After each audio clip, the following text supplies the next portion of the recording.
पहले एक गांव रहा, एक पंडित जी रहते हैं। तो वो पंडित जी वह गांव में अपन कथा भागवत सुनाए के जीव को पार्जन करत रहे। तो पंडित जी के ज्ञान पढ़ा लिखा तो नहीं रहे, अनुभव बहुत ज्यादा रहा। अनुभव के आधार पर पहले के पंडित जी लोग कथा था सुनावत रहे। वही गांव के एक पंडित जी का लड़का चला गया बनारस पढ़े, और बनारस से पढ़ के बहुत दिन के बाद जब ओकर मास्टर डिग्री फाइनल हो गया संस्कृत में, वहां से वापस आए। तो गए पंडित जी से मिला, उनके नमस्कार करिस, साष्टांग दंडोत करिस। तो पंडित जी से कहिस कि पंडित जी अब हम पढ़ा लिखा विद्वान में नहीं हैं, तो हमहू के कुछ दे दियो जा कथा वार्ता हमहू लोगन के सुनाई जो हम पढ़े हैं। बहुत सारा रामायण गीत श्रीमद गीता भागवत बहुत सारा ग्रंथ हम पढ़े हैं, तो कुछ हमहू सुनाओ करी। तो पंडित जी कहीं देखो ई गांव समाज तुहार कथा सुन के नहीं संतुष्ट होई, ये हमारे ही बस का है, कहीं न ऐसा का है, कहीं न मानो ऐसा है। तो ये बहुत प्रयास करी, पंडित जी नहीं माने। और एक जगह पंडित जी कथा के आयोजना करे थे, बहुत सारा भीड़ जुटा रहा, और यह वही भीड़ में पहुंच गए। तो जब ये पहुंचा तो आपन बात रखे चाहिए, लेकिन लोग वका वहां से मारी के बैलाए दिन कहीं बा तुहरे पास बस के बात है, तू आज के पढ़ल लिखा लोग काव जान पैबो। और ये पंडित जी हमन के बहुत पुरान पंडित जी हैं, बहुत अच्छा जानकार है, बहुत विद्वान है, मार के बैलाए दिन। ऐसे 2-3 घटना घटा करे संगरी।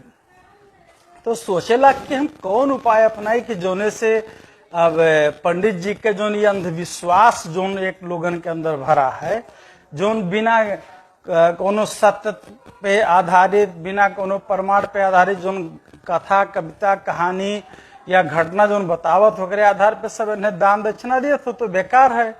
तो हम कैसे लोगन के समझाई, बहुत दूर तक सोचे तो प्लान करिए सो।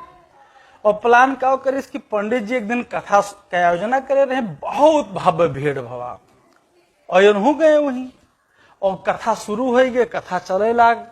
कथा चलते चलत जब कथा के अंतिम अवस्था में पहुंचा तो ई जवान उठा तुरंत, और उठ के जाए के तुरंत पंडित जी के एक मोछ उखाड़ ले से। तो सारा लोग देखी तो टूट पड़े, कहीं बाप रे बाप मेरे पंडित जी के मोछिए उखाड़ ली सी, तो सारा सम्मान चला गए। तो लोग लाठी डंडा लेके मारे खत्ती टूट पड़े ओकरे ऊपर।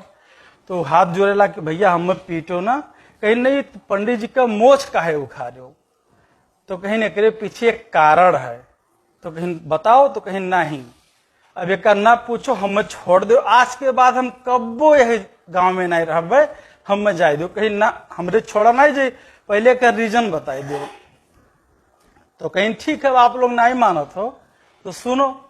कहीं ने पंडित जी का मोछ में इतना ज्यादा पावर है, इनके अंदर भगवान के सारा कृपा हो चुका है। और ये मोछ अगर एक मोछिया कौनो चीज में आप रख देबो, चाहे चाउर में, दाल में, रुपया में, तो जीवन भर नहीं वराई, ये चलते रही।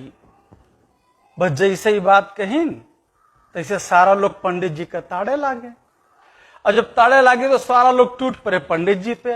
अब धाई के मोछ पूरा उखाड़ लेन पंडित जी के, सारा मोछ उखड़ के, अब पूरा खूने खून हो गए, पंडित जी रोवे लागे। अब एक मेहरारू ऐसा नहीं बेचारी, वो पिछड़ गई, नाई उखाड़ी पाई। अब वो भागल अपने मर्दे लगे गई, वो घास छोलत रहे खेते में। तो अब गई कहा थी कि मने तो जिंदगी भर घासिए छोलत रही जाबो। और पंडित जी मने इतना पावर उनके में रहा कि उनके मोछिया जी अब उखाड़ के चाउर में, गेहूं में, दाल में रख दी, तो जीवन भर खावा करी नहीं वराई। और आज सब उखाड़ ली मोछिया। तो कहीं कि मने मोछिया नहीं बचा, कहीं बा या को नहीं बचा। तो कहीं न चलता जो मोछिया जाम रहो जगहिया बचा है कि नहीं, कहीं है वो जगहिया, तो खुरपा ले रहा जगहिया काट लाइस। तो ये कथा इतने हुए। अगर कहीं माने का हो कि एक समाज के सुधारे के लिए जो पंडित जी लोग हैं, अगर तथ्य पे आधारित प्रमाण सहित कथा जो बची हैं, तो वैसे लोग इनके ज्ञान मिली। और जो पहले के एक रूढ़िवादी परंपरा है, पुरान सोच है, अनुभव के आधार पे जो कहते हैं, उनमें वास्तविकता बहुत कम रहता रहा, एक बनावटी चीज रहता रहा, जो ऐसा पढ़ा लिखा विद्वान के समाज की आवश्यकता है। धन्यवाद।